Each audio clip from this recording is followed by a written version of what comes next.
reçoit des visiteurs de toutes formes, que ce soit les locaux, que ce soit les internationaux.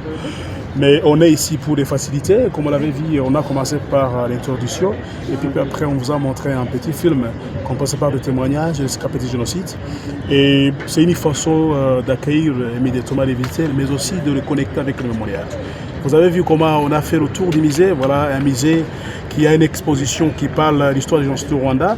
Et on explique ça, on raconte ça d'une façon chronologique pour faciliter les gens à pouvoir comprendre d'où vient le génocide, comment il a été juste planifié et organisé jusqu'à son exécution. Vous l'avez vu, mais aussi on parle des conséquences qu'a resté le génocide à notre communauté et quelques sociaux locaux que notre communauté rwandaise avait créés pour s'en sortir des conséquences du génocide.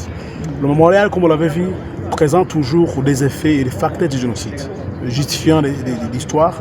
Et on a aussi reconnu d'autres génocides dans le monde parce que, comme vous le connaissez, c'est un crime contre l'humanité, qui signifie qu'il n'y a pas un peuple particulier qui a été créé pour subir pour avoir les conséquences du génocide ou bien pour être tué.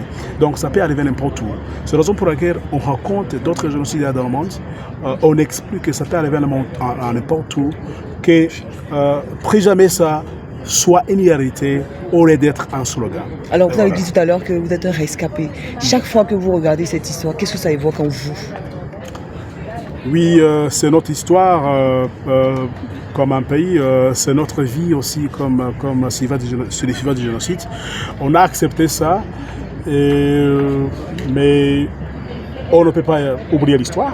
Mais on est ici comme témoin clair pour témoigner ce qui s'est passé, pour faciliter aussi autres communautés à ne pas tomber dans les mêmes élèves. Un conseil à tous les peuples africains. Voilà, ça a été fait et orchestré par les dirigeants. Donc j'aimerais donner un message à tous les Africains dirigeants, donnez pas aussi les mêmes élèves, parce qu'on a eu les mêmes expériences en 1994. Les Rwandais étaient bons, comme on l'avait vu, mais ils ont été juste séparés par l'histoire. Ils ont été juste même manipulés par les leaders.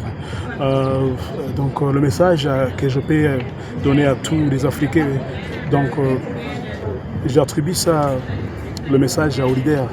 Voilà, il ne faut jamais, il faut toujours diriger, mais il ne faut pas toujours diviser à ceux qui vous dirigent. Donc il faut les unifier, il faut faire tout le monde possible pour qu'ils soient vivre dans une harmonie au lieu d'être séparés. Parce que s'ils se séparent, quelque chose marque, ça peut arriver. Parce qu'il n'y a pas une unité entre eux.